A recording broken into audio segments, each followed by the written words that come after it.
Hello, friends. Today's story is How the Grinch Stole Christmas by Dr. Seuss. And as you're listening to this story by Dr. Seuss, I want you to think about the character traits of the character, the Grinch. And by character traits, I want you to think about how is the Grinch behaving? What kinds of things is the Grinch saying, and how does he seem to be feeling? And then I want you to think, as we get to the end of the story, does the Grinch think and act the same way, or has there been any change to him? All right. How the Grinch Stole Christmas. Every Who down in Whoville liked Christmas a lot. But the Grinch, who lived just north of Whoville, did not. The Grinch hated Christmas, the whole Christmas season. Now, please don't ask why. No one quite knows the reason. It could be his head wasn't screwed on just right. It could be perhaps that his shoes were too tight. But I think that the most likely reason of all may have been that his heart was 2 sizes too small. But whatever the reason, his heart or his shoes, he stood there on Christmas Eve just hating the Whos, staring down from his cave with a sour, Grinchy frown at the warm lighted windows below in their town. For he knew every Who down in Whoville beneath was busy now hanging a mistletoe wreath. And they're hanging their stockings, he snarled with a sneer. Tomorrow is Christmas, it's practically here. Then he growled with his Grinchy fingers nervously drumming. I must find some way to stop Christmas from coming. For tomorrow, he knew, all the Who girls and boys would wake bright and early. They'd rush for their toys. And then, oh, the noise. That's one thing he hated, the noise. Then the Whos, young and old, would sit down to a feast. They'd feast and they'd feast and they'd feast.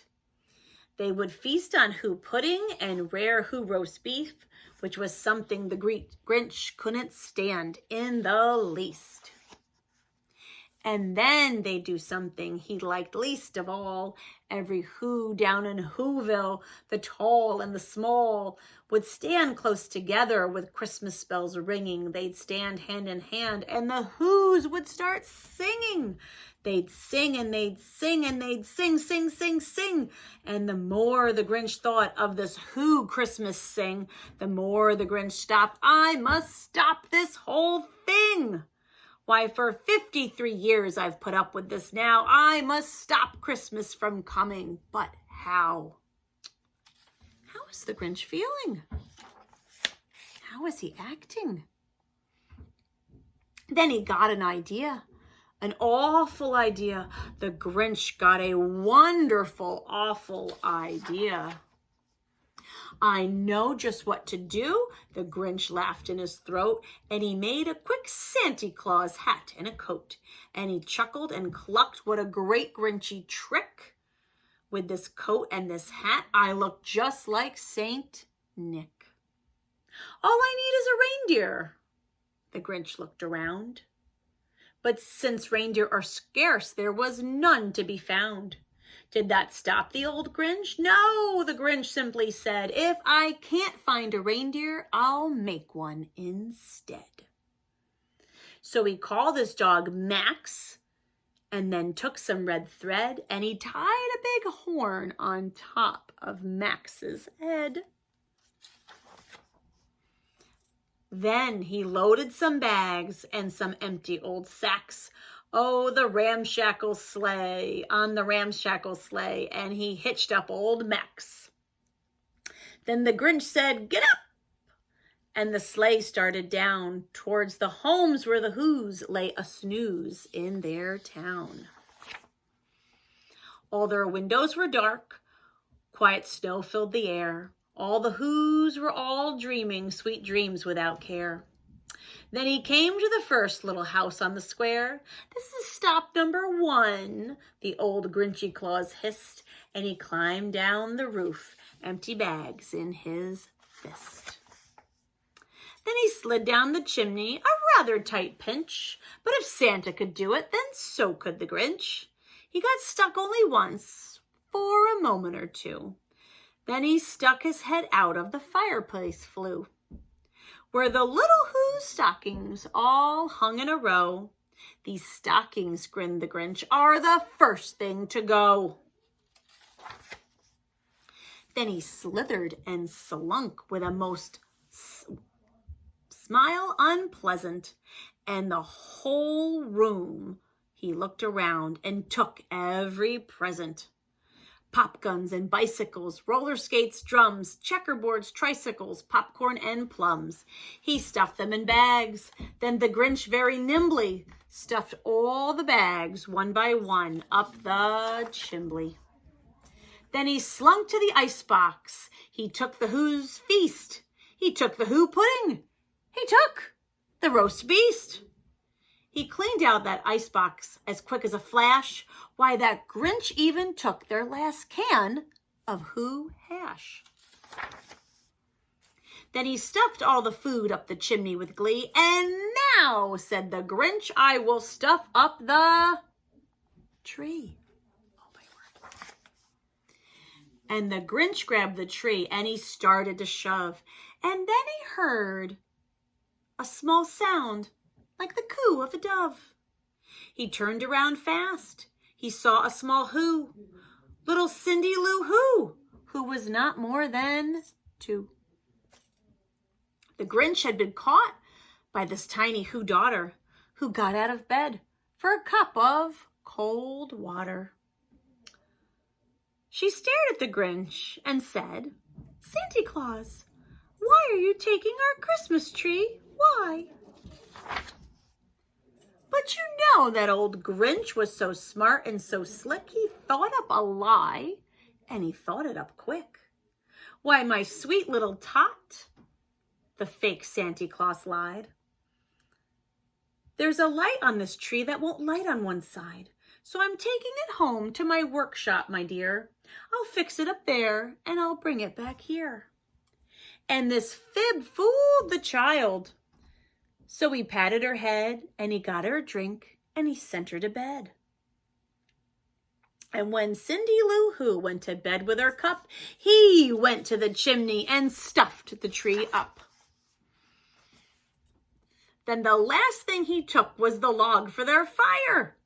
He went up the chimney himself, the old liar. On the walls he left nothing but hooks and some wire. And the one speck of food that he left in the house was a crumb that was too small for even a mouse. Mouse says, "No, thank you." Then he did the same thing to the other Who's houses, leaving crumbs much too small for the other Who's mouses. It was 1/4 dawn. All the Who's still abed, all the Who's still a snooze, when he packed up his sled, packed it up with their presents, the ribbons, the wrappings, the tags and the tinsel, the trimmings, the trappings. Whoa, he took it all away. 3,000 feet up the side of Mount Crumpet, he rode with his load to the tip-top to dump it. Boo-hoo to the Who's! He was grinchiously humming. They're finding out now that no Christmas is coming. They're waking up. I know just what they'll do. Their mouths will hang open for a minute or two. Then the Who's down in Whoville will all cry, boo-hoo. Do you think that's what will happen? Is that how the Who's will feel? Is that how you would feel? "That's a noise," grinned the Grinch, "that I simply must hear." So he paused, and the Grinch put his hand to his ear. And he did hear a sound rising over the snow. It started in low, then it started to grow. But that sound wasn't sad, Why, the sound sounded merry. It couldn't be so, but it was merry, very. He stared down at Whoville. The Grinch popped his eyes. Then he shook.